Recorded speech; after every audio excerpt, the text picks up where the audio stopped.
Muchísimas gracias. Si me permiten, voy a compartir mi presentación. Muy bien.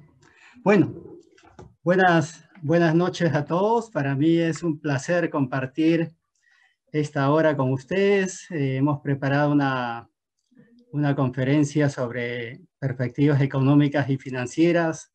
¿Qué podemos esperar del 2021? ¿No? Y esta es la agenda que vamos a llevar.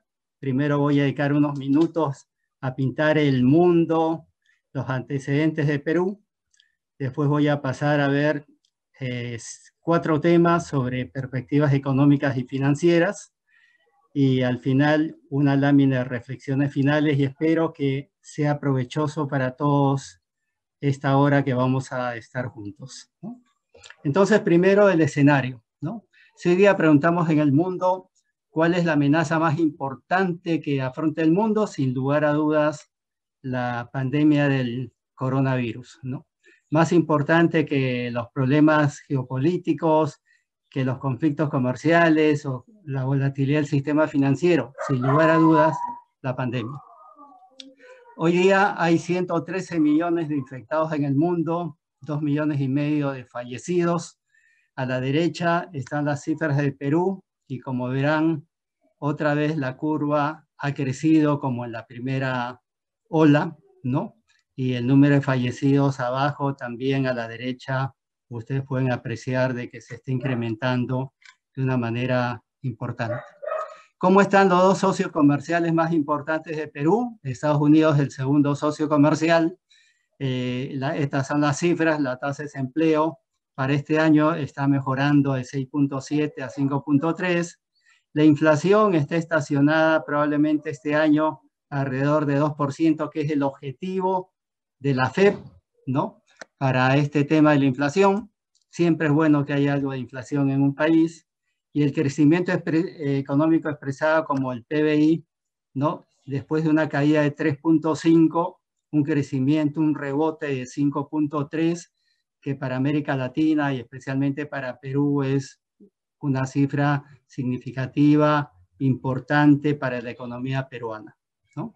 Hay una preocupación, sí, que es cuánto dinero está emitiendo el Banco Central Americano, ¿no? Para acompañar el programa de estímulo monetario implementado en Estados Unidos, ¿no? Y este cuadro refleja más o menos la magnitud del problema, ¿no? Antes de la crisis americana, ya por el año 2007, la cantidad de letras del Tesoro adquiridos por el Banco Central Americano, que se llama la FED, era más o menos entre 700 y 800 mil millones de dólares.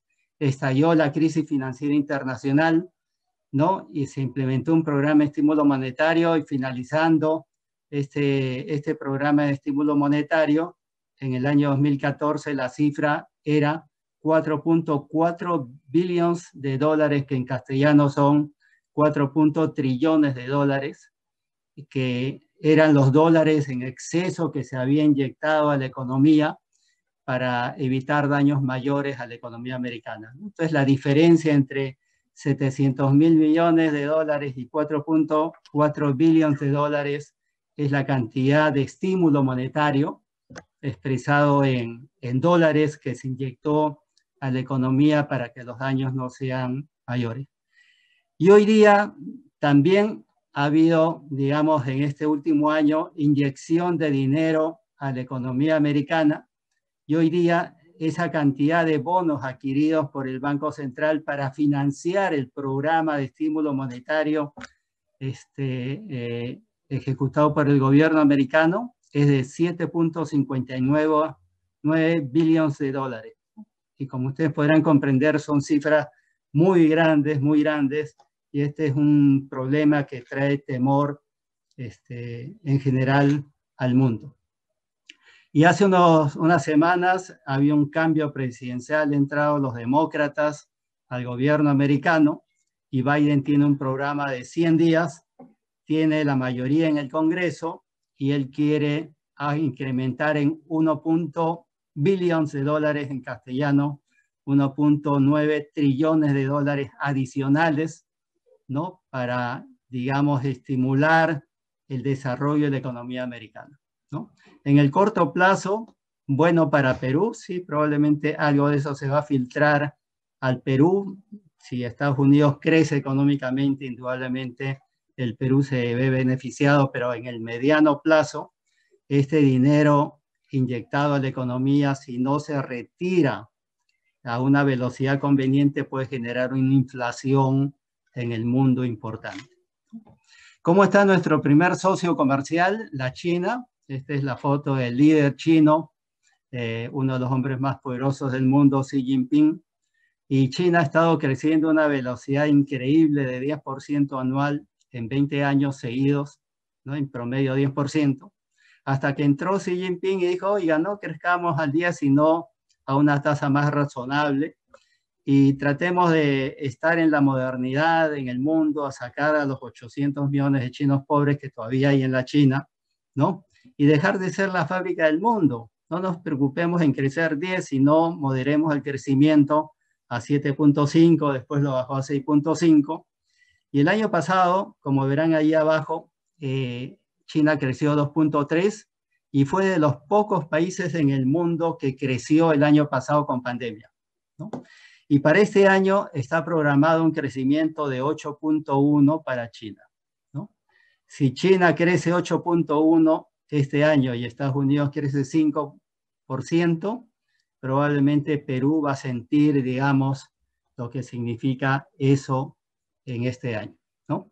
Estas son las proyecciones para el mundo, para América Latina, para Perú del Fondo Monetario Internacional, ¿no? Y como verán, para este año, el mundo va a crecer 5.5 según el Fondo Monetario, más abajo América Latina 4.1 y Perú va a crecer 9, que parece una cifra espectacular, ¿no? Comparado al mundo y a América Latina, pero 9% después de una caída de 12% es simplemente un rebote estadístico, ¿no? Y si bien la cifra es alta, ¿no? Todavía no vamos a llegar a la normalidad este año y más adelante voy a explicar un poco más al detalle esto que se viene. Un resumen entonces del escenario mundial es que sí, qué bueno que China y Estados Unidos crezcan, ¿no? Y estos son, digamos, las preocupaciones hoy día en general en el mundo. Hay una segunda, algunos países tienen hasta tercera ola, ¿no? Y hay una vacuna que está ya suministrándose en el mundo, ¿no? Y entonces aquí hay un temor a las nuevas cepas del virus, pero también hay una esperanza en que hay vacuna desarrollada a una velocidad increíble, ¿no?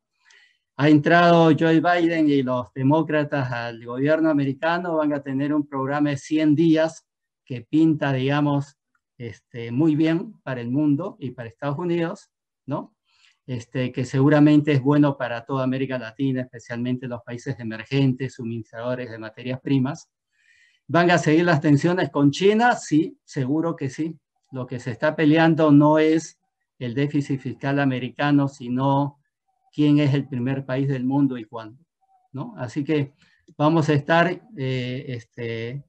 entretenidos en este juego de poderes de Estados Unidos con la China.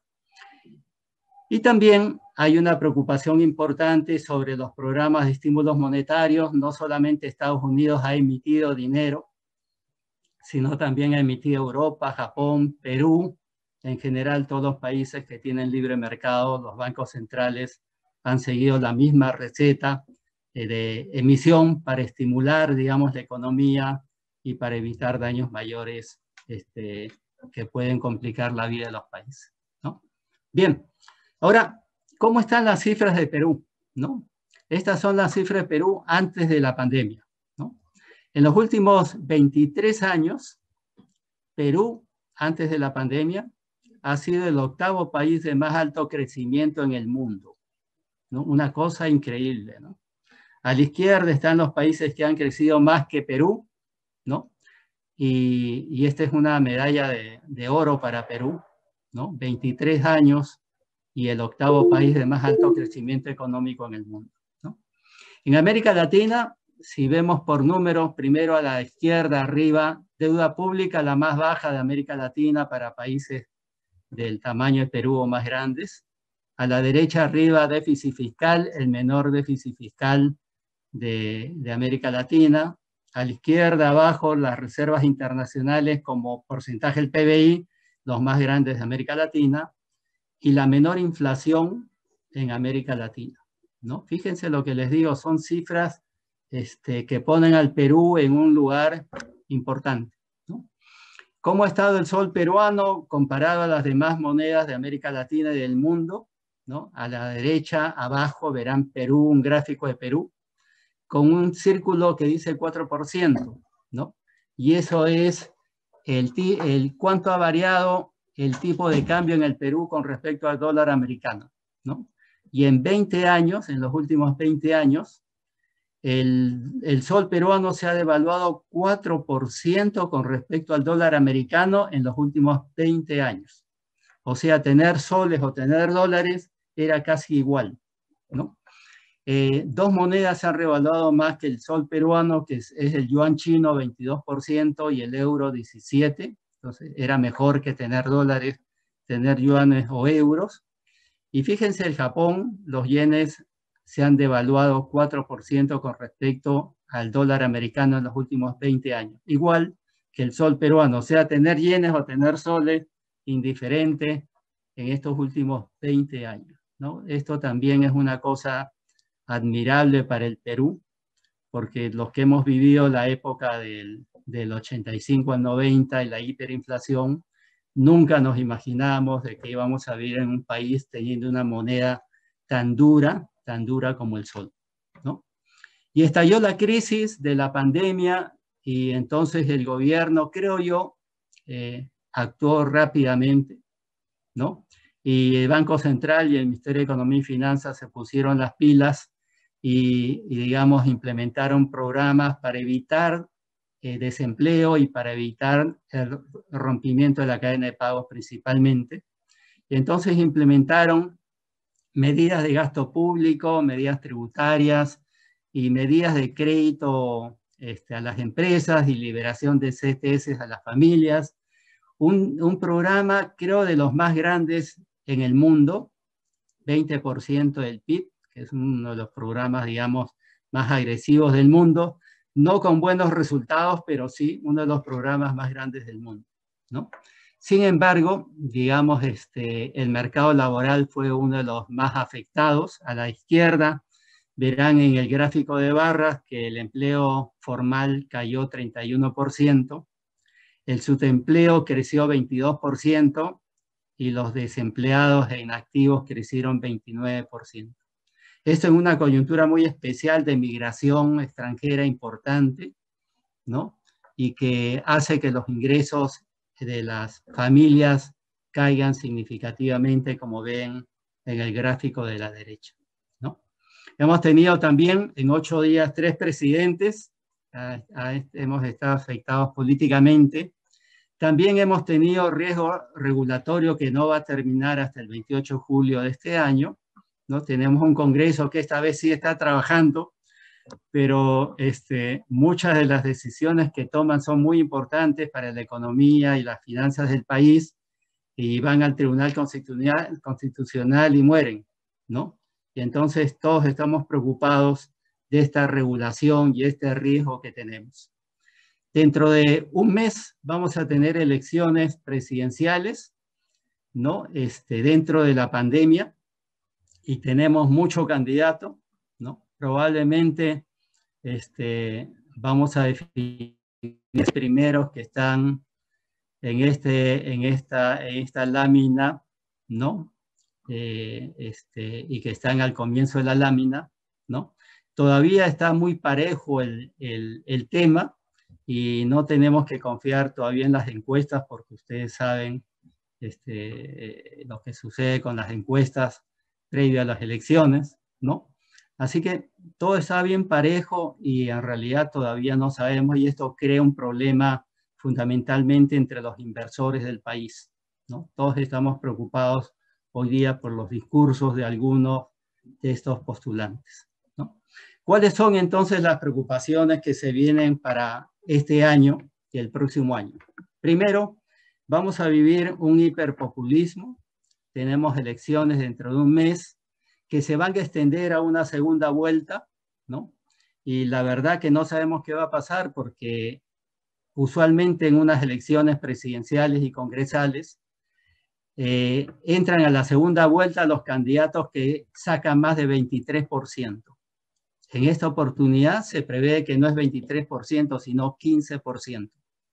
Y la verdad que cualquiera de esos 7 candidatos puede sacar 15%, así que hay mucha incertidumbre todavía, ¿no? Y después que acabe la primera vuelta, viene la segunda vuelta, que va a ser en junio, ¿no? Y probablemente hasta ahí todo el mundo estemos preocupados de quién va a ser el próximo presidente y cuáles son su direccionalidad, digamos, política y económica, ¿no?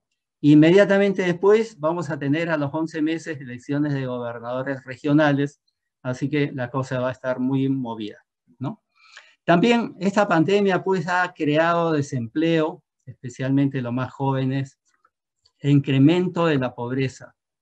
En términos de pobreza, todo lo que avanzamos en los últimos 15 años hemos dado marcha atrás, ¿no? En los ratios de pobreza, qué pena, ¿no? La pandemia trajo cosas buenas y cosas malas. Una de las cosas malas, indudablemente, es el desempleo y la pobreza, ¿no? Y en este año que ha pasado, hemos tenido pues un debilitamiento de las arcas fiscales, se ha incrementado el gasto y los ingresos han disminuido, ¿no? Más adelante vamos a ver ese tema. También, ¿no? Hemos entrado a la fase de vacunación y vivimos en un país con mucha informalidad, mucha corrupción, y antes de que empiecen a vacunarse ya empezaron los problemas de la vacuna. Imagínense los problemas que vamos a tener cuando empiecen a vacunarse la segunda y la tercera lista, ¿no? También 9 de cada 10 peruanos no está contento con su situación, ¿no? Para muchos el capitalismo, el liberalismo que vivimos hoy día en el mundo occidental no ha resuelto el problema de las sociedades, ¿no? Y entonces, como respuesta a eso, al descontento expresado en los camisas amarillas en Francia, en los desórdenes que han habido en Santiago de Chile o en Bogotá, ¿no? Y este cambio de Merino en la presidencia peruana, ¿no? Tiene algo de eso, ¿no? Y en compensación a eso ha salido una corriente importante en el mundo que se llama el capitalismo consciente, que trata de cuestionar el anterior capitalismo, que es el de la maximización de beneficios dirigidos a los dueños de las empresas, ¿no? Y lo que vende el capitalismo consciente es un nuevo capitalismo que se preocupa en ganar para todos los que intervienen en el proceso empresarial, ¿no? Y entonces el empresario moderno, consciente, tiene que preocuparse de los réditos que tiene el accionista dueño de la empresa, pero también tiene que pagar un precio justo a los proveedores, tiene que cobrar un precio justo a los clientes de la empresa, debe tratar bien a los trabajadores y debe tener buenas relaciones y apoyar a la comunidad que la sustenta, ¿no? En eso consiste el capitalismo consciente y ya muchas empresas peruanas están en esa trayectoria. Y hay un séptimo tema que preocupa también y que probablemente va a ser una preocupación de los meses siguientes de este año y el próximo año, ojalá que no, y que es la reforma constitucional. Muchos de los candidatos que aspiran al sillón presidencial tienen la bandera de una reforma constitucional. En especial, la puntería estaba apuntada al régimen económico, ¿no? Y que hoy día sustenta, digamos, la Constitución del 93, y eso sí pone nervioso, digamos, a buena parte del sector empresarial peruano, ¿no? Y estas son las preocupaciones, entonces, y con estos antecedentes, entonces, quisiera mostrarles cómo va a ser el Perú de este año, ¿no? El tema 1 que he escogido tiene que ver con financiamiento para evitar daños mayores a la economía peruana, ¿no? Entonces, una vez que estalló la crisis, el gobierno peruano, con buenos reflejos, implementó Reactiva Perú, FAEMIPE, y después, afinando un poco más ya sectorialmente, se dio cuenta que habían algunos sectores que no habían sido alcanzados por estas dos líneas y creó FAE Turismo y FAE Agro, ¿no? Estas 4 líneas son de montos increíbles, nunca ha habido líneas de crédito, programas de crédito en el Perú tan grandes como Reactive, 60.000 millones de soles. Tampoco ha habido créditos tan generosos con garantía a las entidades financieras. Si no paga el cliente, el Ministerio de Economía y Finanzas paga la cuenta, y garantías que iban entre el 80 y el 98% de garantía del gobierno, y tampoco a unas tasas increíbles, ¿no? A tasas que iban desde el 1 hasta el 6% al usuario final, ¿no? Y entonces se implementaron líneas para que accedan buena parte del empresariado, ¿no? Y en una segunda etapa, buena parte de las MIPES, micro y pequeña empresas fundamentalmente.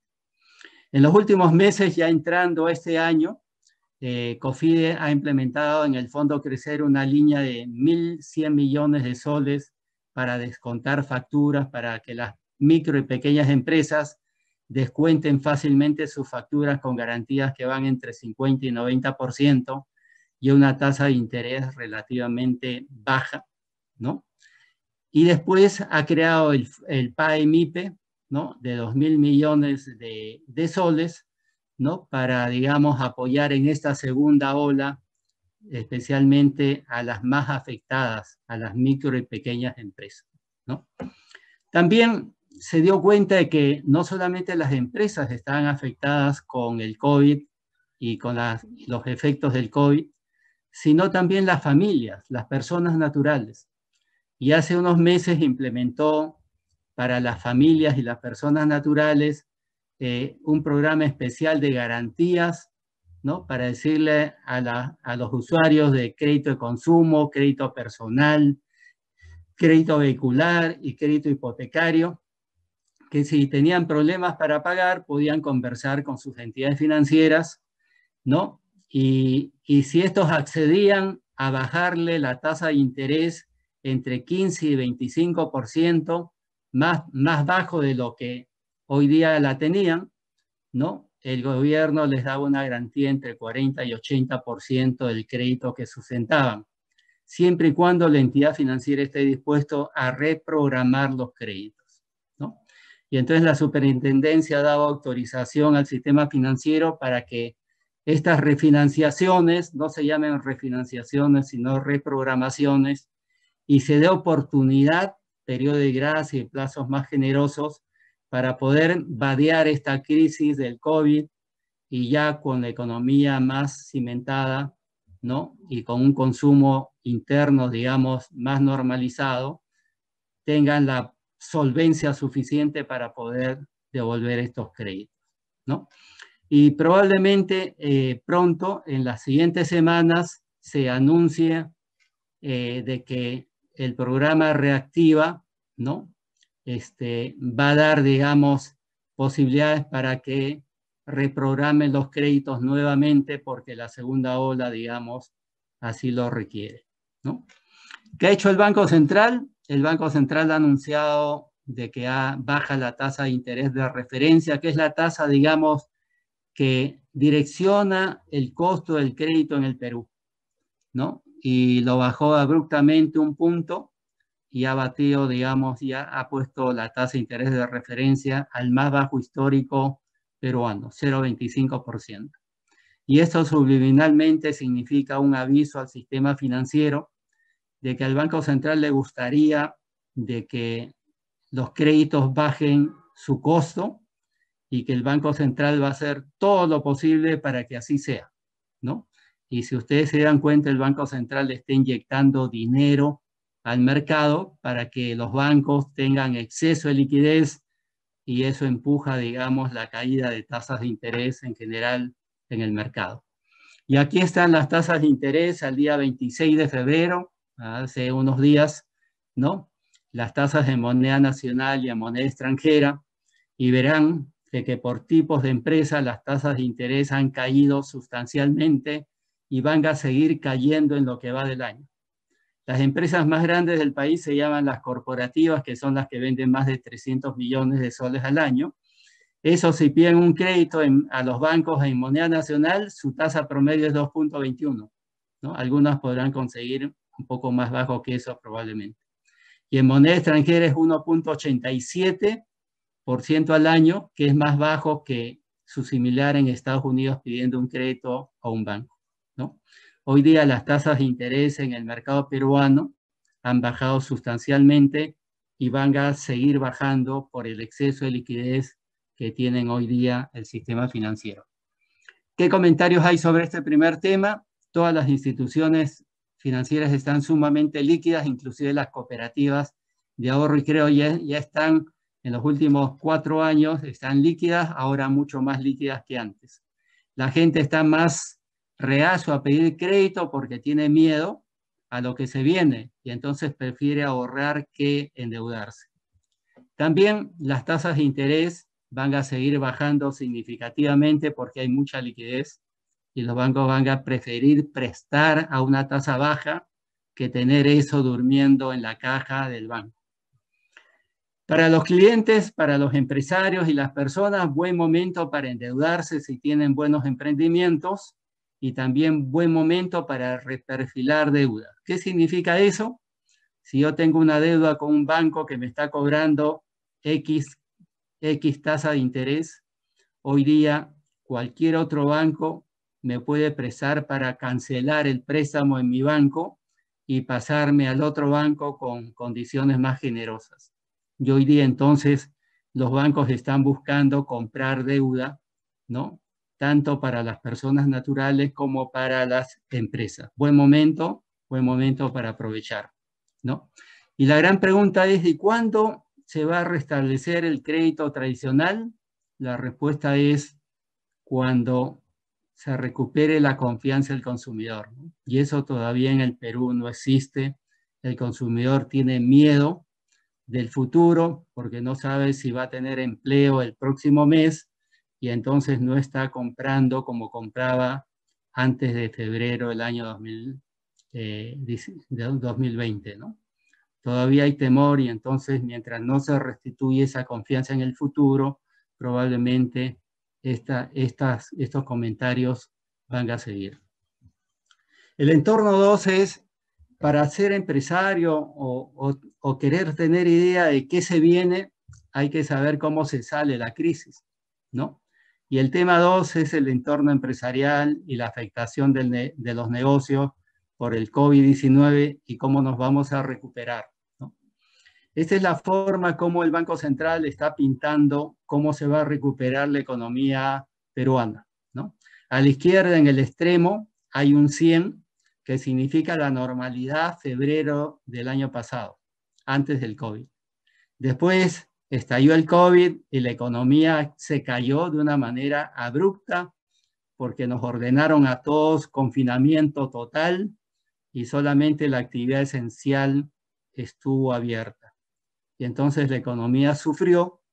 Después se abrió la fase 2, la fase 3, la fase 4.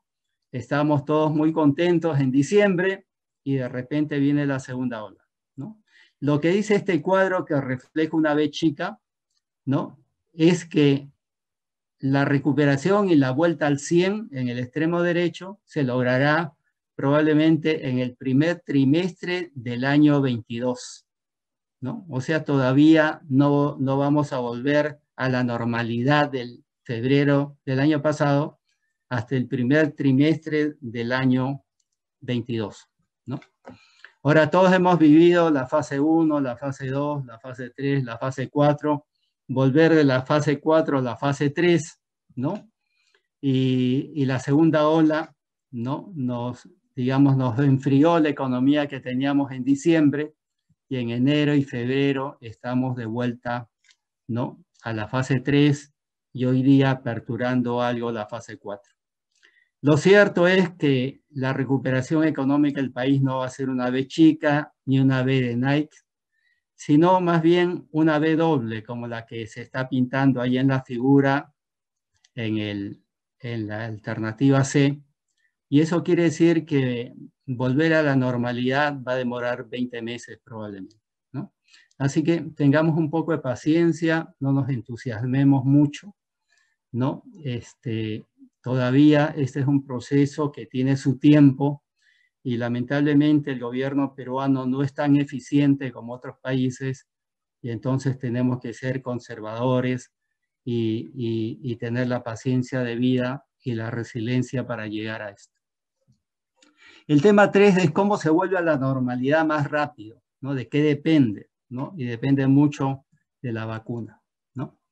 Esto es, digamos, perdón, esto es las cifras del Perú, ¿no? Y como ustedes verán, hemos tenido una segunda ola que ha congestionado otra vez las camas UCI y el oxígeno, ¿no? Esta es la curva para Lima metropolitana. Como verán, también es terrible la cantidad de fallecidos y la velocidad en la cual ha subido la pendiente, ¿no? De esta curva. Y vamos a lograr la normalidad cuando logremos la inmunidad de rebaño, ¿no? Hay dos maneras para lograr esto, que son las alternativas A y B. La alternativa A dice que se logra la inmunidad de rebaño cuando más o menos el 80 al 85% de la población se infecte, ¿no? Este dato era 70%, pero las nuevas cepas han hecho de que la inmunidad se logre en un porcentaje mayor, ¿no? Y la alternativa B es que el 80 o el 85% de la población se vacune, ¿no? Y entonces vamos a ver cómo va ese proceso de vacunación, ¿no? En el mundo ya hay varias vacunas, yo diría que hay como 6 vacunas que ya están, digamos, calificadas en el mundo. Nosotros llegamos tarde, digamos, a los contratos de vacunas, ¿no? Hemos logrado un contrato importante con Sinopharm, que tiene una efectividad del 79%. Aquí están más o menos los costos de la vacuna, ¿no? El gobierno peruano no quiere mostrar el precio de la dosis de la vacuna Sinopharm, pero digamos aparentemente es de las más caras que hay en el mundo, ¿no? Y quizás por eso es que no quiere mostrar el precio que pagó por esas vacunas, ¿no? Pero digamos, qué bueno que ya hay vacunas y qué bueno que ya hemos logrado alguna cuota de vacunas. Lo que no sabemos todavía es cuándo llegarán esas vacunas. En ese cuadro, en ese círculo rojo, están, digamos, la velocidad de vacunación y la prioridad, ¿no? La primera prioridad de vacunación la conforman 1.066.000 personas que son la primera línea, los que tienen contacto con la población principalmente y con los afectados, ¿no? Para esto se requiere el doble de dosis de vacunas, o sea, 2.130.000 vacunas, ¿no? Y esa cifra todavía no sabemos cuándo la vamos a tener. Ya han llegado 1.050.000 dosis, ¿no? Y por supuesto estamos lejos todavía de lograr que se vacunen la primera línea. La segunda línea, que son, digamos, los mayores de 60 años, los que tienen enfermedades, digamos, que ponen más vulnerables al COVID, esos son 5.318.000 personas. Esto requiere entonces 11 millones de vacunas adicionales a los 2.160.000, ¿no? ¿Cuándo tendremos esas vacunas? Es un misterio también. Y la tercera línea, que son entre 18 años y 59 años, son 16 millones de peruanos. Y yo calculo que, siendo optimistas, ellos se vacunarán recién a comienzos del próximo año, ¿no? Y entonces tenemos que tener la paciencia suficiente y el cuidado para tener salud. Probablemente todo este año sigamos con los cuidados que debe tener una sociedad para no contagiarse. También tenemos un problema importante, ¿no? Hace 3 meses más o menos se hizo una encuesta mundial preguntando si usted se vacunaría. Y en el Perú, el 79% de la población contestó que sí, se vacunaría, ¿no? Pero después, hace unas semanas, Ipsos Apoyo hizo otra encuesta en el Perú y resulta que solamente el 52% estaba dispuesta a vacunarse, ¿no? Este es un problema también porque si el 52% está dispuesto a vacunarse, no llegamos a la inmunidad de rebaño, ¿no? Así que este es uno de los problemas importantes que vamos a tener en el futuro en el país, ¿no? Cómo convencer a los peruanos de que hay que vacunarse, ¿no? Y eso es voluntario, ¿no? No se puede obligar a la gente que se vacune. ¿Cómo va la vacunación en el mundo? ¿No? Indudablemente Israel encabeza la eficiencia y, digamos, la precaución que ha tenido el gobierno israelí de tener, digamos, la cuota de vacunas para cuando salga al mercado. Ya tiene el 82% de la población vacunada. La Unión de Emiratos Árabes tiene el 55% de su población ya vacunada. El Reino Unido el 25%, Chile el 15%, creo que en América Latina es el país, digamos, con mayor eficiencia y ha comprado más vacunas que habitantes, ¿no? Y Perú está en el 0.4% y está entre los países, digamos, de América Latina que han sido de los últimos en comprar vacunas, salir al mercado a comprar vacunas. Este es el mapa que publicó una revista que se llama The Economist, y esto comprueba lo que hemos dicho anteriormente. Ellos dicen de que el Perú va a estar vacunado en el año 2022, ¿no? Y seguramente va a ser así por los temas que hemos visto anteriormente. Y por último, llegamos al tema 4, que tiene que ver con el escenario económico del país, ¿no? Y la primera buena noticia es el precio de los minerales, ¿ya? Cuando ustedes preguntan a los economistas cuál es la variable que mejor explica el comportamiento económico del Perú, sin lugar a dudas, el primero es el precio de los minerales. Cuando el precio de los minerales está alto, Perú está bien, ¿no? Y fíjense lo que ha pasado en los últimos 13 meses. El precio del oro ha subido 14%, el precio de la plata 49%, el precio del cobre 47%. Los minerales que más exporta Perú son cobre y oro, más de 10.000 millones de dólares de cada uno, ¿no? El zinc ha subido 22%, el plomo 7% y el estaño 54%. Esto es una noticia buenísima, buenísima para todos, ¿no? Y esto significa impuesto a la renta, significa que la economía se va a mover de diferente manera. Sí, de diferente manera, ¿no? ¿Cómo están los demás commodities? El precio del azúcar en los últimos 13 meses se ha incrementado 13%, bueno para los 5 ingenios. Miles de peruanos siembran maíz, ha subido 48%, la harina de pescado 6%, el cacao 1% y el arroz 27%. Aquí hay miles de peruanos que trabajan produciendo maíz, cacao, arroz, azúcar, harina de pescado, ¿no? Y el café solamente ha caído 1%, ¿no? Y entonces muchos de los hogares peruanos van a tener, digamos, mejores economías porque los precios se están moviendo a una velocidad interesante también en el mercado internacional.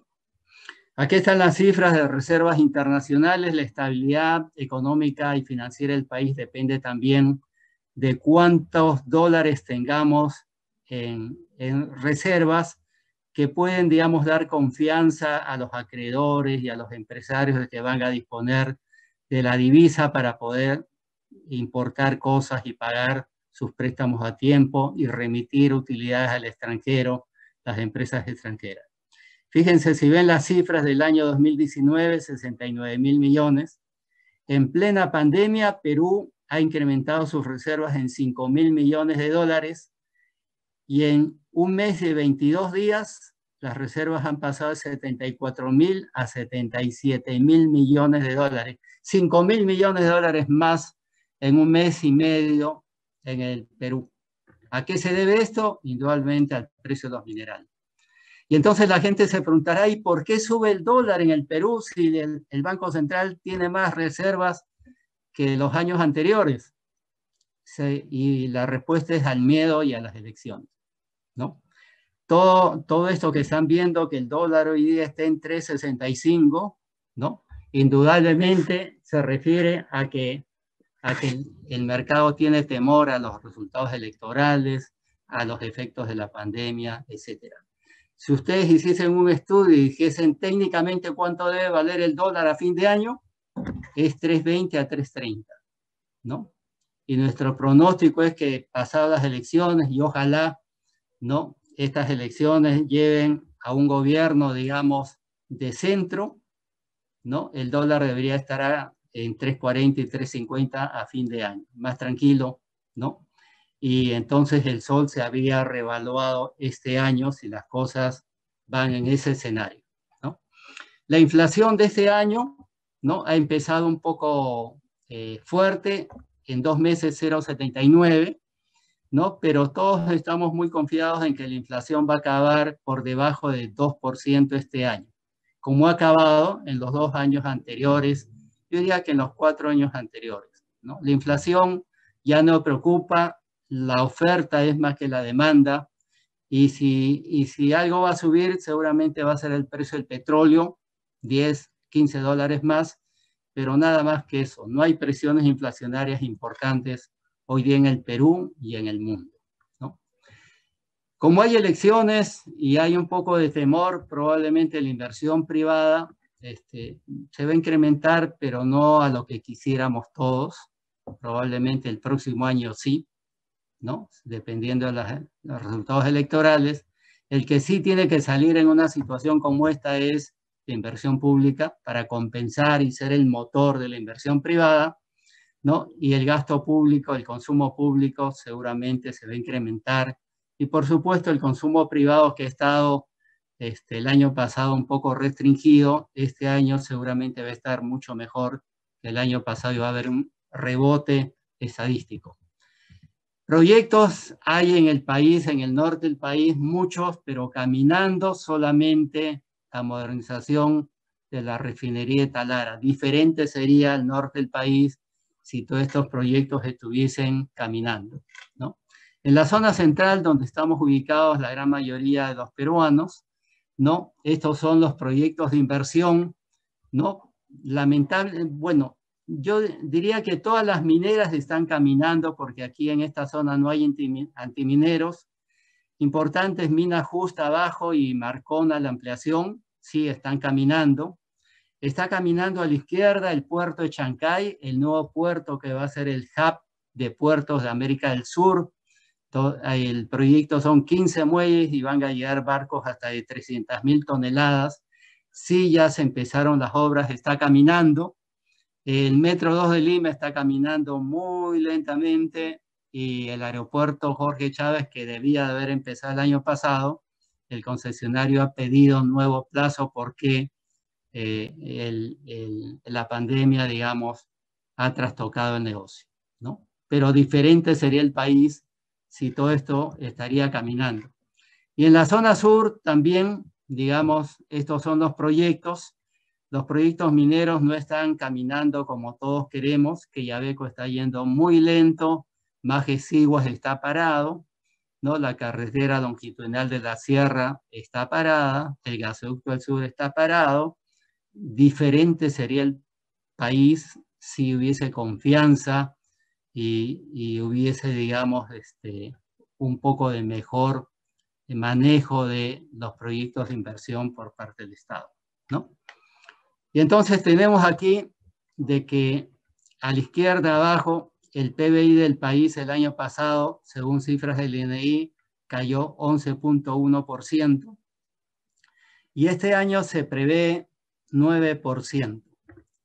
Ya esta proyección está con los efectos de la segunda ola.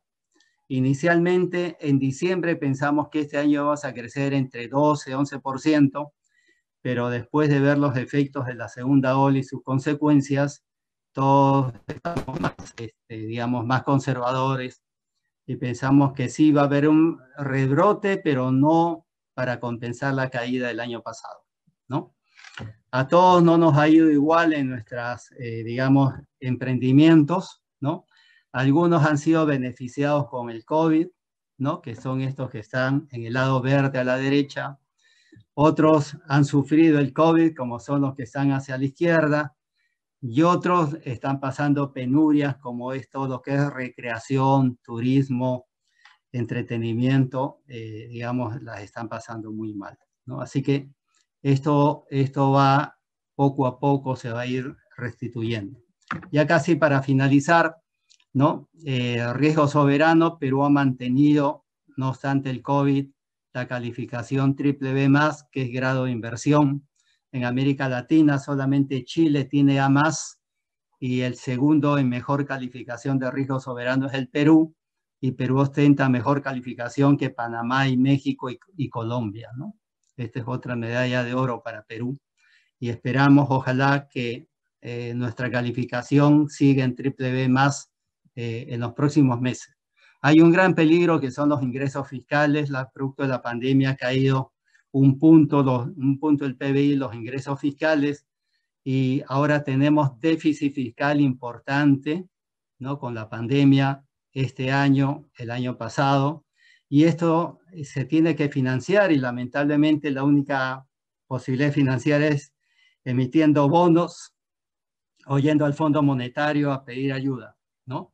Y el gobierno peruano ha elegido emisión de bonos, y entonces a la derecha, la deuda pública peruana, que era de las menos endeudadas en América Latina, hoy día ha vuelto al mercado a emitir bonos, y probablemente esto complique, digamos, a los ministros de Economía y Finanzas de los próximos años, porque cualquier emisión de bonos significa pagar intereses y después pagar el vencimiento de los bonos, ¿no?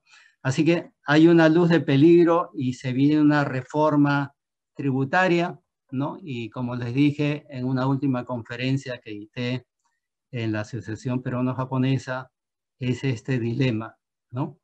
En la pirámide, digamos, parada que está en el medio de esta lámina, aparecen, digamos, en un círculo los contribuyentes, ¿no? Y si ustedes suman los porcentajes de los dos mayores contribuyentes, es 0.6 y 3.5, eso significa el 4.1 de los contribuyentes a la derecha en la pirámide truncada explican el 90% de la recaudación, ¿no? O sea, el 4% de los contribuyentes del Perú explican el 90% de la recaudación tributaria del Perú. O sea, hay muchos peruanos, muchos empresarios y personas que no pagan impuestos y viven en la ilusión y la informalidad, ¿no? Y entonces, no duden de que viene el nuevo gobierno y el nuevo Congreso y va a haber una reforma tributaria, ¿no? Para arreglar este problema y tener los recursos suficientes para el próximo gobierno, ¿no? Y por último, quería terminar con esta lámina de reflexión finales que dice, y es de Charles Darwin, que vivió en los años 1800, o sea, hace muchísimos años. Y fíjense, tuvo una frase famosa con esa antigüedad, bueno, es un sabio, pues, ¿no? Y dijo en el año 1800, no es la especie más fuerte la que sobrevive, ni la más inteligente, sino la que responde mejor al cambio, ¿no? Qué frase más sabia para un momento como este. Muchas gracias.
Buenas noches, bienvenidos a la segunda parte del programa del día de hoy. En esta oportunidad acompañamos al ingeniero Baba, Mariela Memilla y César Shimizu. Vamos a conducir esta segunda parte, vamos a llevar las preguntas que nos han alcanzado a través del chat y hemos tratado, Mariela y yo, de agruparlas por temas para que podamos compartir una charla amena con Lucho y de alguna manera intercambiar opiniones sobre lo que está pasando en la actualidad. Entonces, voy a partir con la primera pregunta. Hemos tratado de agarrar 4 preguntas relacionadas. Y la primera pregunta a Lucho y a Mariela es, ¿cómo sienten que está el panorama internacional para el crecimiento del Perú? ¿Es este contexto favorable o desfavorable para nosotros? Sí, si vemos solamente el contexto internacional, yo diría que muy favorable, ¿no? Como explicaba, China creciendo al 8%, presionando minerales, especialmente cobre. Estados Unidos creciendo al 5%, emitiendo como loco billetes, ¿no? Eso empuja, digamos, al precio del oro. La gente está buscando cosas que no se puedan reproducir, ¿no? Y las barras de oro no es algo que se pueda reproducir inorgánicamente, ¿no? Entonces, el oro siempre ha sido refugio cuando suceden temores como este, y Perú, digamos, exporta oro, exporta cobre, exporta minerales industriales, y el proceso de vacunación también ayuda mucho. Mientras más gente vacunada esté, la confianza del consumidor en el mundo va a incrementarse, va a salir a la calle, va a viajar, va a consumir como antes, ¿no? Y va a gastar, digamos, eso que ha ahorrado en la pandemia, ¿no? Y eso va a dar empleo y entonces la rueda va a girar otra vez como antes, ¿no? Lo segundo es que el conflicto comercial entre China y Estados Unidos empuja a las empresas de abastecedoras de Estados Unidos a moverse principalmente del Asia hacia América Latina, ¿no? Así que vamos a tener un flujo de inversiones y como ustedes han visto, los países escogidos podrían ser los que tienen grado de inversión, ¿no? Y ahí Perú está segundo en grado de inversión en América Latina. Así que parecería que el panorama internacional, no el nacional, sino el internacional, corre a favor de los países emergentes como Perú. Sí, bueno, muchísimas gracias, Lucho, y tu presentación súper interesante. Para complementar un poquito, pues efectivamente, ¿no? Como dijo Lucho, después de un año bastante difícil, ¿no? De recesión mundial en el 2020, pues las proyecciones de organismos internacionales pues muestran perspectivas bastante positivas para el 2021. Y esto refleja, ¿no? las expectativas de fortalecimientos de actividades económicas por el inicio de los programas de vacunación y también de las políticas de estímulo económico que mencionó Lucho en su presentación, ¿no? De economías importantes como las de Estados Unidos, China, la Unión Europea y también Japón, ¿no? En el caso de Perú, pues no, Perú es una economía pequeña, abierta al mundo y nos afecta lo que esté pasando a nivel internacional, ¿no? Los países que se han mencionado pues son nuestros principales mercados de exportación y por ende la recuperación económica de estos países también se va a ver reflejada en nuestros flujos comerciales, ¿no? En una mayor demanda por nuestras exportaciones, por nuestros productos, como por ejemplo las agroexportaciones, los textiles, y por eso también podría afectar positivamente, ¿no? Además del tema de los commodities, que como Lucho mencionó, pues también están en crecimiento, ¿no? El único tema, ¿no? Es que un poco para complementar, es que, bueno, importante destacar este panorama positivo, pero es bastante incierto, ¿no? Todavía estas proyecciones tienen mucho riesgo, ¿no? Y todo dependerá de los nuevos brotes, del grado en que tengan, que mantengan, no se tengan que reforzar las medidas de contención, ¿no? De también la efectividad de las políticas de reactivación de los países en general, ¿no? Así que es un tema para seguir viendo, ¿no? Y en este caso, digamos, después de pasar a la parte más internacional, pues de repente vamos a aterrizar a Perú, ¿no? Y aquí tenemos una pregunta ya acerca de la reactivación económica peruana para el 2021. Entonces, les pongo la pregunta a Lucho y a César, ¿no? ¿cuáles creen ustedes que son las principales variables o los determinantes para la recuperación económica peruana en el 2021? Bueno, empiezo yo, César. Por favor. Sí, yo creo que, digamos, la principal, como manifesté en la conferencia, es el precio de los minerales, ¿no? El 60% de lo que Perú exporta son minerales, ¿no? Y si el precio de los minerales está bien, qué bien para Perú, ¿no?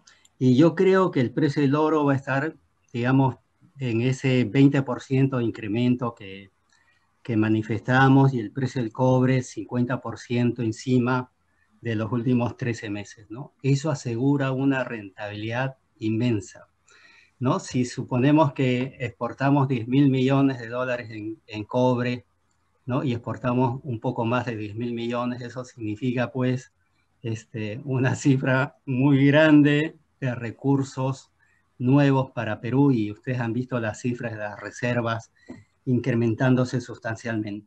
Otra cosa importante son los resultados electorales, ¿no? Diferente va a ser el país si gana, digamos, Lescano, a que si gane Verónica, o si gane Rafael López de Aliaga, ¿no? Digamos, son esquemas diferentes económicos, unos son más populistas que otros, etcétera, etcétera, pero la imagen que tiene pintado el sector empresarial, ¿no? Que es el sector que invierte, ¿no? No va a ser el mismo probablemente. Y entonces ahí hay una duda importante. Y otro marcador es cómo se va a desempeñar, como dice Mariela, la pandemia, y eso tiene que ver con la velocidad de vacunación, ¿no? O sea, disponibilidad y velocidad, ¿no? Y lamentablemente no estamos demostrando de que somos eficientes ni queremos ayuda para lograr esa velocidad, ¿no? Eso es lamentable, pero digamos que la salida económica del Perú depende mucho de la vacunación, ¿no? Mientras no haya vacunación, la gente, la economía no va a poder retomar la normalidad, ¿no? Más temprana. Y entonces estamos ahí con estas variables que hay que ajustar, y ojalá que el resultado final en julio sea diferente al que pensamos. Y hay un tema adicional, que es la reforma de la Constitución y el capítulo de régimen económico, ¿no? Diferente va a ser el Perú si es libre mercado como es ahora, o un Estado que controla, digamos, precios, y hay empresas estatales, y volver a una constitución con un régimen económico en que el Estado protege a la sociedad, y con esos argumentos ustedes han visto lo que ha sucedido en los años 90 hacia atrás, ¿no? Así que tenemos que limpiar de esos temas para poder visualizar claramente cómo va a ser el año al final, digamos, de las elecciones. Correcto, Lucho. Definitivamente lo que mencionas es muy cierto. Añadiría un tema puntual al tema de la vacunación. De hecho, es un driver importantísimo, la velocidad con la cual podemos atender, porque va a generar una confianza en el consumidor necesaria para que empiece a mover un poco de consumo, que hoy día está deprimido, ¿no? Si bien la economía puede haber estado ya por encima del 90% si la comparamos contra el último trimestre del 19, aún no se siente en la calle de que efectivamente haya una recuperación sostenible. Hay una variable adicional que me gustaría poner sobre la mesa, que es la inversión privada. Como bien comentaste, todo este ruido político y está a las puertas de una elección presidencial y congresal va a marcar mucho el pitazo inicial para este año de las principales inversiones a nivel privado. No hay mucho, como bien dijiste en tu conferencia, a nivel de minería no hay mucha claridad, no hay un conga con 4.800 millones que nos saque de una manera de este congelamiento de la inversión privada. Así que todo va a depender de cómo se den las elecciones en este abril del 2021. Un punto importante es qué va a hacer el Estado a nivel de gasto público o inversión pública. Las últimas informaciones que hemos logrado conseguir es que entre enero y febrero de este año ya hemos invertido como país a nivel de inversión pública más de 3.100 millones de soles. Esto es un récord de los últimos 11 años. Entonces, por la parte pública, ya tenemos un factor importante, un determinante que está haciendo que la economía se empiece a mover. Esto va a ser muy, muy importante. Y el cuarto factor que yo considero también muy importante es que tenemos un sistema financiero sólido hasta la fecha. Hoy por hoy, que el sistema financiero, la banca, las cajas y las cooperativas tengan liquidez y estén con niveles lejos de quiebras, nos da la posibilidad de que podamos esperar de que se siga impulsando o se siga multiplicando la actividad económica. Así que eso es un poco con respecto a la pregunta que lanzamos. Ahora tenemos una tercera pregunta muy interesante, vinculada a esta sensación que tenemos los economistas, como decía Lucho, de que tenemos medalla de oro en riesgo país, medalla de oro en actividad económica o macroeconómica. Y lo que lanza una de las personas dice, ¿hasta qué punto esta estabilidad macro de los últimos 20 o 25 años nos ha servido para contener y reactivar la economía? Porque aún no sentimos en la calle de que esto se esté dando. Por favor, Lucho y Mariela. Bueno, a ver, empiezo. Yo he vivido la época de Alan García II, ¿no? Y después he estado en el gobierno en los primeros años, en la década del 90, ¿no? O sea, me ha tocado vivir la hiperinflación y he hecho el cálculo matemático, cuántos ceros se borró a la moneda local, ¿no? Y les comento porque hay mucho joven que no conoce, correcto, porque nadie ha escrito sobre el particular. Antes de Alan García, en el año 85, había una moneda que se llamaba el sol de oro, ¿no? Y entonces todo el mundo ahorraba en soles, etc. Y después empezó la inflación y entonces los billetes ya no alcanzaban para pagar. Entonces el gobierno creó el INTI y el cambio fue en 1.000 soles, un INTI, ¿no? Se borraron 3 ceros a la moneda. Y después vino la hiperinflación. Y entonces en un tiempo muy corto los billetes ya no servían para nada. Entonces se volvió a cambiar la moneda al sol actual. Y la conversión fue 1.000.000 de INTIs, un sol. O sea, se borraron 6 ceros en ese último cambio, más 3 ceros, 9 ceros. Eso fue la inflación, ¿no? Así que si ustedes tenían ahorrado en un banco 1.200 millones de soles, al final de Alan García tenían un sol, ¿no? Así. Y la gente entonces se empobreció, los que ahorraban en soles, y los que debían en soles se sacaron la lotería, porque iban con un sol al banco y pagaban su crédito hipotecario, y punto, ya no debía más, ¿no? Eso es lo que vivimos en esa época, ¿no? Que fue terrible, como ustedes podrán comprender. Después vino las reformas, ¿no? A mí me tocó trabajar en la reforma financiera, ¿no? Y creo que en estos 30 años que han pasado, ¿no? Hemos tenido, digamos, presidente de Banco Central, ministros de Economía, ¿no? Que han, digamos, mantenido la disciplina, las buenas prácticas. Se cambió la Constitución y se dijo, el Banco Central está prohibido de prestar dinero a empresas públicas, perdón, al sector público y al sector privado.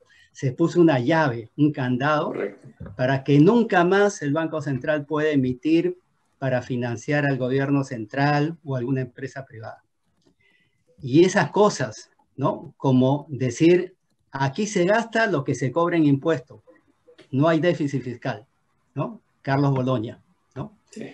Y esos actos de responsabilidad fueron los que al final han hecho estos resultados que he mostrado al comienzo de la conferencia, ¿no? Nunca nos hubiésemos imaginado en el año 90 de que Perú podría llegar a estas medallas de oro que les he mostrado, ¿no? Ser mejor que Chile en inflación, endeudamiento, en reservas, en montones de cosas, ¿no? Yo creo que es un mérito muy grande de aquellos que manejaron, ¿no? El Banco Central, el Ministerio de Economía y Finanzas, en estos 30 últimos años. Sí, bueno, muchas gracias, Lucho.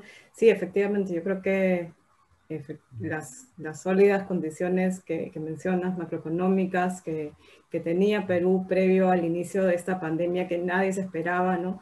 Justo permitió que el gobierno pueda reaccionar rápidamente, ¿no? Ante el anuncio de la llegada del virus al país e implementar esta estrategia, y como mencionaste, ¿no? Una de las estrategias más drásticas en materia sanitaria, ¿no? Que fue la primera cuarentena general, y que obviamente sabían que iba a generar un shock económico, ¿no? Y por eso, de manera conjunta, se implementó este paquete de medidas de apoyo económico que abarcó tanto a las familias más vulnerables y a las empresas, ¿no? Con medidas tributarias, los bonos, los subsidios en planilla, los programas de garantías de crédito, etcétera, ¿no? En ese caso, pues todas estas medidas ayudaron, ¿no? a ganar un poco más de tiempo para justamente aumentar la capacidad del sistema de salud, ¿no? Que justamente era lo que estaba débil en ese momento para afrontar la pandemia, y luego establecer estas fases de reanudación de las actividades económicas, obviamente con los debidos protocolos sanitarios, ¿no? Que permitan ahora empezar a recuperarnos en una actividad económica sin, bueno, entre comillas, aumentar los riesgos en el nivel sanitario, ¿no? Entonces creo que esto solamente se puede haber hecho porque teníamos recursos, digamos, guardados, y también porque teníamos esta confianza a nivel internacional para poder endeudarnos a tasas bajas, ¿no? Entonces, y esto muestra un poco la importancia, ¿no? De esta disciplina fiscal y en general macroeconómica de la que habla Lucho, ¿no? Que creo que es importante mantener de aquí en adelante también, ¿no? Mira, agregar un punto en este comentario, porque es un tema para los economistas apasionante. Definitivamente, estar por encima de un endeudamiento público debajo del 30% sobre el PBI, en un momento tan álgido como el inicio de la pandemia, fue, yo creo que la mejor carta de presentación para poder conseguir nuevas emisiones de bonos, claro, a plazos que en algún momento alguien podría pensar que es esto irreal, pero el Perú ha logrado emitir a 100 años, un bono a 100 años para poder afrontar esta crisis. Entonces, recién con todas las emisiones y con todos los rescates que hemos tenido, estamos a niveles estándares internacionales de endeudamiento. Entonces, digamos que aún hay un poquito más de espacio para que la economía peruana siga con esta solidez y con esta buena vista, y mantener, como bien dice Lucho, el grado de inversión, que es una chapita que no podemos perder, definitivamente. César, un agregado a lo que dices. Fueron una emisión cuyo vencimiento era 100 años y en soles. En soles, correcto. En soles. O sea, hay gente en el mundo que confía en el sol peruano. Así es. Por 100 años, ¿no? Eso fue algo increíble. ¿Sí? Claro. Y en medio de las disputas congresales de intervenciones en los mercados y manipular ciertas industrias, interesantísimo, correcto. Sí, ahora, ha habido un cambio hace poco, y creo que el Perú está buscando emitir en dólares, y aún así estamos con cierta aceptación por este incremento de precios del Tesoro americano. Pero bueno, eso es un nuevo panorama que vamos a ver que se desarrolla en los siguientes meses. Claro que sí. Bueno, a ver, aquí vemos otra pregunta, y es un poco relacionada, y hablando un poco de justamente, ¿no? Estas capacidades que nos hicieron resilientes ante este shock, ¿no? Pero bueno, ha pasado un año, ¿no? Desde que tenemos el virus en el Perú. Obviamente las condiciones han cambiado. Entonces la pregunta va en el sentido de ver hacia el futuro, ¿no? Y la pregunta es la siguiente, ¿no? ¿La economía peruana tiene las condiciones de seguir siendo resiliente para el futuro? Buena pregunta, ¿no? Sí. A ver, cuando uno va a la escuela, a la universidad, en general la educación está cambiando un poco, ¿ya? Pero la educación en general es preparar gente para que trabaje en determinados lugares, ¿no? Entonces, cuando sale un alumno del colegio, la universidad, dice, me gustaría trabajar en tal empresa, ¿no? La actitud es más de dependiente que de emprendedor. Está cambiando, ¿eh? Está cambiando especialmente en algunas universidades, ¿no? Pero no obstante eso, ¿no? El Perú en general se la busca, ¿no? Si está desempleado, hace algo, ¿no? Y es emprendedor por naturaleza, ¿no? Y en esta pandemia se ha visto mucho de eso que se llama resiliencia, que consiste básicamente en tener actitud para poder salvar un momento difícil, ¿no? Y entonces, si me despiden del trabajo, yo veo la forma de comprar mascarillas y ser un ambulante en la puerta del mercado, ¿no? O hacer comida, ¿no? Y me pongo en la puerta de un colegio, no sé, de algún lugar donde hay mucha gente, ¿no? Y me la busco y me la ingenio, ¿no? Creo que sí, creo que en la cultura de los peruanos es una cultura de resiliencia porque ha vivido momentos difíciles, ¿no? Y he estado en la obligación de salir y hacer cosas que nunca había pensado que podía hacer y eso le ha formado en la sociedad peruana una cultura de emprendimiento, ¿no? Especialmente en las clases menos favorecidas, diría yo, ¿no? Y esa es la gran diferencia entre, por ejemplo, un chileno y un peruano, ¿no? A un chileno que pierde el empleo no es tan fácil que aparezca en la calle vendiendo cosas, ¿no? Para un peruano es lo más natural y que un taxista sea un profesor de escuela es lo más natural, digamos, que existe hoy día, ¿no? Un policía que haga taxi, ¿no? En Chile eso sería casi imposible, ¿no? O sea, hay una cultura que se ha ido formando a través de estos, yo diría, 30 años últimos que hemos vivido. Correcto, correcto, Lucho. Y permíteme complementar algunos puntos. No olvidemos, si retrocedemos la historia hacia el 88, el 89, el Perú ya sufrió una crisis de más de 10% de reducción del PBI. Hemos llegado, si no me equivoco, al 12%. Entonces, el peruano, como bien dices, no es que está acostumbrado, sabe cómo debe afrontar una crisis de esta dimensión. Y existen 1000 formas, desde emprendimientos individuales y hasta emprendimientos o grupales, ¿no? Hoy por hoy yo creo que a nivel micro o a nivel empresarial, los negocios, más que buscar que ganar dinero, estamos buscando, las empresas, que tratar de sobrevivir y tomar alianzas y tomar acuerdos, tal vez juntarte con tu competidor, preguntarle cómo está, adelantarte y contactar a una empresa de distribución para que distribuya tus productos, hacer complementos o amalgamas con otras empresas, es lo que te va a dar este espacio para que tú esperes el gran despegue que debería darse entre finales del 2021 e inicios del 2022. Las condiciones internacionales, como bien dijimos, están dadas. La economía americana está bien, creciendo, con algo de nerviosismo, pero creciendo. La economía china creciendo en pandemia y creciendo al 8% en el 21. Reino Unido con perspectivas importantes. Estos tres países con buenas perspectivas de vacunación, generando mucha tranquilidad en el consumidor. Entonces el contexto internacional sigue siendo bueno. Hay que complementarlo nada más con una tranquilidad de que el peruano lo puede hacer y que está preparado y que el gobierno, y aquí me saco el sombrero, está haciendo todo lo que está al alcance. Han puesto toda la carne en la parrilla, absolutamente toda. Así que no nos podemos quejar de que, en mi opinión, de que nuestros gobernantes están tratando de que la mayor cantidad de empresas y personas sientan que existe una oportunidad para todos. Así que sin duda, la respuesta a la pregunta es que sí, la economía peruana y peruano es resiliente y va a salir de esto.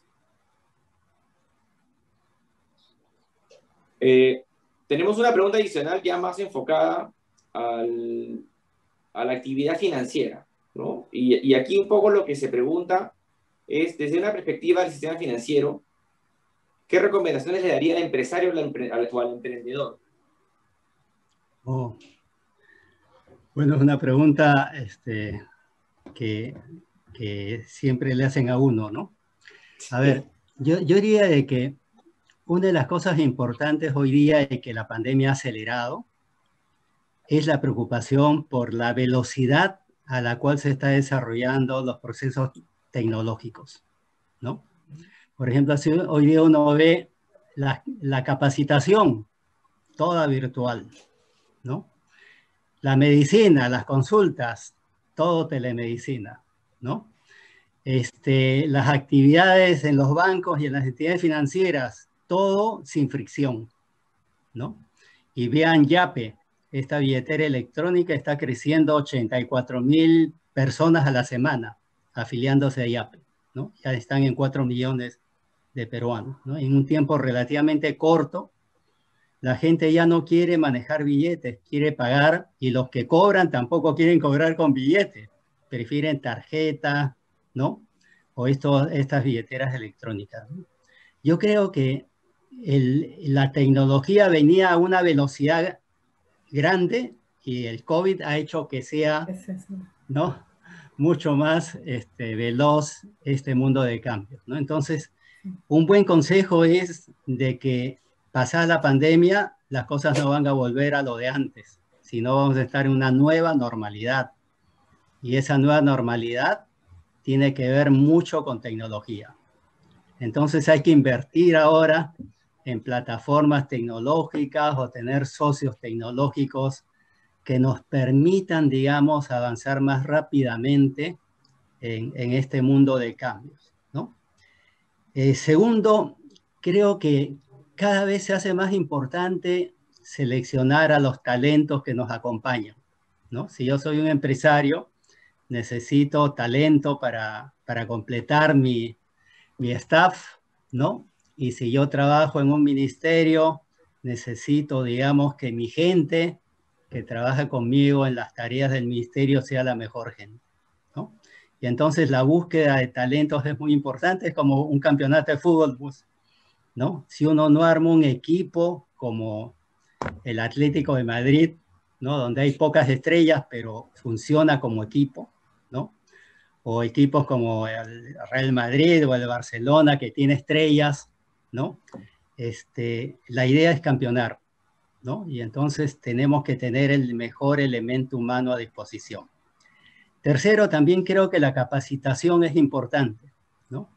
Fíjense, hoy día los que están en las tendencias mundiales dicen que producto de la tecnología, del avance tecnológico, el conocimiento se está reproduciendo al doble cada 5 años, ¿no? O sea, cada 5 años tenemos el doble conocimiento de lo creado en toda la historia de la humanidad. Entonces, si yo voy a una universidad y estudio 5 años, salgo con el conocimiento de esos 5 años. Pero en los siguientes 5 años, ya el conocimiento es el doble de lo que sabía y me enseñaron en la universidad, ¿no? Y entonces ya no sirve para nada ese conocimiento porque ya ha sido superado, ¿no? Y entonces la actitud de todos tiene que ser de una capacitación permanente, porque si uno no se capacita permanentemente, sale al mercado, ¿no? Y entonces el empresario tiene que tener, digamos, bien presente de que el mundo en el cual estamos viviendo ya no es el mundo de antes, sino las reglas de juego han cambiado y ahora tenemos que atenernos a las nuevas, a la nueva normalidad que se viene. Correcto, Lucho. Definitivamente el sistema financiero no es la excepción. Hay una migración importante como comentaste, a billeteras electrónicas. Está Tunki, está Plin, que es una asociación de varios bancos. Tenemos a Yape. Ya se están lanzando demos de bancos virtuales al 100% en el Perú. Entonces, definitivamente la resiliencia también aborda el sistema financiero. Pero en este momento me gustaría también dirigirme a los empresarios, a las personas que son que concurren al sistema financiero actual, a la banca tradicional, ¿no? Y comentarles que definitivamente tenemos que tener dos cosas bien claras y las mencionó Lucho en su conferencia. La primera es que el sistema financiero está muy líquido y que está sólido. Hasta ahora no hay ningún riesgo de quiebra, mucho menos anunciada, ni ningún banco intervenido, hablando de los principales 6 o 8 bancos del sistema.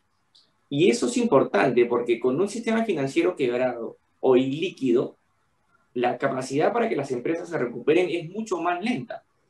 Entonces, eso es una ventaja.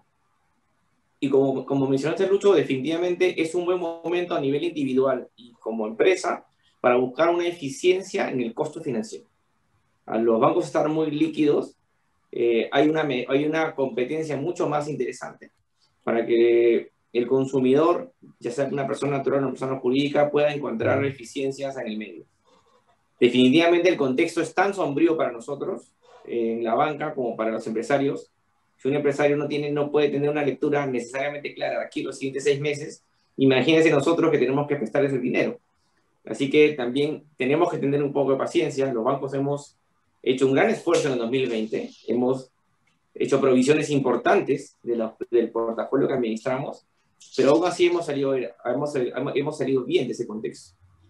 Entonces, la banca está muy a la expectativa de cómo viene el rol de la vacunación para generar confianza en la gente salga a buscar créditos y en cómo se va a desenvolver el contexto político.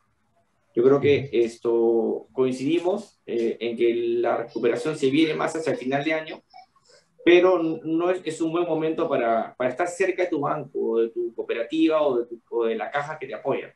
Definitivamente, ya a nivel individual, mi sugerencia, yo que trabajo en la banca, tienen que estar permanentemente en contacto con sus funcionarios de persona natural o de persona jurídica para que puedan darles todas estas actualizaciones de cómo va el negocio, de cómo avanzaste en el siguiente mes, de qué estrategia estás tomando, porque cada anuncio genera mucho más confianza. Tanto un anuncio negativo de me está yendo mal, para que el banco pueda reaccionar y darte un apoyo, como para ver cómo te podemos ayudar a que sigas creciendo. Hay dinero en la economía, aprovechémoslo, pero seamos también conscientes de que para los bancos esto sigue siendo también un negocio y hay que respetar un poco lo que se puede hacer dentro de la banca. Bueno, con esto creo que concluimos con las preguntas. Hemos tratado, ¿no, Mariela?, de englobar la mayoría de ellas. Han sido una gran cantidad de preguntas, pero de verdad, muchísimas gracias. Estamos muy contentos de compartir un espacio con Lucho y contigo, Mariela. No, al contrario. Un lujo. Así que me gustaría que cerremos con unas recomendaciones o reflexiones finales de cada uno para poder cerrar este primer día del CAN. ¿Qué les parece?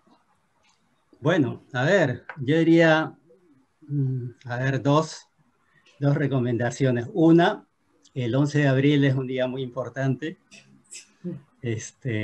Tenemos que elegir bien, ¿no? Y después en segunda vuelta, mejor, ¿no? Esto va a definir, digamos, ojalá los siguientes 5 años de la vida del país y va a marcar una tendencia, ¿no? Así que creo que no debemos de cometer errores como los que hemos cometido en las últimas elecciones. No hemos aprendido mucho en estas últimas historias que hemos vivido en el país. Y un segundo consejo podría ser, si algo he aprendido de bueno en estos últimos años, es de que el futuro está en aquella gente que se dedica a pensar el 80% de su tiempo en un producto o en un servicio que está ofreciendo, ¿no? Lo que nos sucede generalmente a todos es que dedicamos 90% a las cosas rutinarias y 10% a mejorar los productos y servicios que ofrecemos al mercado, ¿no? Y el mundo ha cambiado. Hoy día hay empresas donde los ejecutivos y el directorio dedican 90% de su tiempo a pensar cómo mejorar los productos y servicios que se ofrecen al público. Y todas las cosas rutinarias las subcontratan. Por ejemplo, si yo soy el dueño de Nike, ¿no? Y digo, quiero hacer las mejores zapatillas del mundo, me dedico pues el 80, el 90% del tiempo a pensar cómo debo hacer las mejores zapatillas del mundo. Y tengo 200 modeladores de zapatillas para producir las mejores zapatillas del mundo. Y una vez que tengo digamos, la zapatilla, levanto la zapatilla y le digo al mundo, ¿quién me lo puede fabricar? ¿No? Y yo no me dedico a fabricar, ni a tener 1000 empleados que estén fabricando esa zapatilla para abastecer el mundo. Eso es repetitivo, ¿no? Yo me dedico a diseñar las mejores zapatillas del mundo y nada más, ¿no? Y por eso soy el mejor fabricando zapatillas, ¿no? Y ese pensamiento importante de que hay que concentrarse para buscar la excelencia en un producto o servicio, es lo que hace, digamos, que la industria se innove y sea creativa, ¿no? Y el futuro es de eso, ¿no? De cómo hacer experiencias inolvidables a los usuarios. Y eso no se logra si uno se dedica 2 horas o media hora al día a mirar su producto, sino se trata de una concentración importante de su tiempo para producir un producto o servicio superior, ¿no? Así que los invito a pensar y meditar en el tema. Muy bien. Bueno, a ver, desde mi lado, pues de repente resaltar el tema un poco de la resiliencia. Como mencionaron, ¿no? El Perú ya hemos pasado por varias crisis, ¿no? Tanto internas como externas, y siempre con ese espíritu hemos podido salir adelante gracias al esfuerzo de las personas, ¿no? Y esta crisis pues no es diferente, ¿no? Igual es una crisis muy dura. Han habido muchas pérdidas de trabajo, de ingresos en las familias, también por el tema de sanitario, ¿no? En ese sentido, creo que tanto a nivel general de la economía como a nivel de las familias y las empresas, pues siempre debemos ver cómo podemos mejorar nuestra capacidad de resiliencia hacia el futuro, ¿no? Cómo desarrollamos capacidades para poder hacer frente y adaptarnos mejor, ¿no? En este sentido, creo que es importante que cuando pensemos en la reactivación o en una recuperación, no pensemos en regresar a lo mismo pre-COVID, ¿no? O sea, sino que nos demos cuenta de que justamente, ¿no? Hay debilidades estructurales que debemos corregir, ¿no? O sea, por ejemplo, el tema a nivel económico, ¿no? La alta informalidad que mencionaron, la baja inclusión financiera que no nos permite que podamos acceder a los programas de apoyo o a los programas sociales, ¿no? Los problemas de conectividad que tanto afectan desde los niños hasta el trabajo, al teletrabajo, ¿no? Y la oportunidad de las empresas a seguir operando, ¿no? Entonces creo que es un poco pensar en eso, ¿no? En qué tenemos que cambiar para que sigamos siendo resilientes, ¿no? Y el nivel de las familias, ¿no? De las personas, ¿no? Como dijo Lucho, ¿no? Adaptarse a las nuevas tendencias, esta es una nueva normalidad y hemos visto, seguro que todos han tenido alguna experiencia de cómo las empresas o las personas han tenido que reinventarse, ¿no? Y muchos de esos casos ha sido a través del uso de estas nuevas tecnologías como el comercio electrónico, la digitalización que permitió seguir trabajando desde casa, etcétera, ¿no? Así que yo creo que es eso, ¿no? Seguir viendo qué capacidades necesitamos para seguir siendo capaces de enfrentar estos nuevos cambios que se van a seguir dando hacia el futuro. Muy bien, muchísimas gracias. Para terminar, mis palabras finales, yo soy un apasionado de los modelos de negocios y como bien dicen, el ser resiliente es estar permanentemente en una mejora continua, ¿no? No estar quieto con lo que tengo, sino cuestionarlo siempre y buscar qué mejorarlo. Definitivamente ese proceso de mejorar continuamente es como bien dicen, no es llegar rápido, sino saber llegar. Y es un poco hacia donde tiene que ir el empresario, la persona y la familia. Tenemos que volver a reconstruir lo que teníamos de una manera distinta, como bien han mencionado, y buscar que este desarrollo en la digitalización y en el Internet nos permita tener una puerta de entrada distinta, pero que esa puerta de entrada no sea abierta como una resiliencia por ese periodo, que es una puerta abierta a una nueva forma de hacer negocio. Yo no me imagino esta pandemia sin el nivel de avance del Internet y las redes sociales. No sé cómo hubiera sido la resiliencia definida si es que no hubiéramos tenido este alcance a poder promocionar productos y escuchar a alguna persona muy allegada que se reinventó y que de pronto está haciendo algún producto hecho en casa con un rebote importante en redes. Yo creo que eso ha venido a quedarse y debemos aprovecharlo y mantenerlo. Aprovechar que la economía mundial tiene una expectativa positiva para el 21, sea o no sea un reporte estadístico, vamos a crecer. Y eso va a pasar en el 21.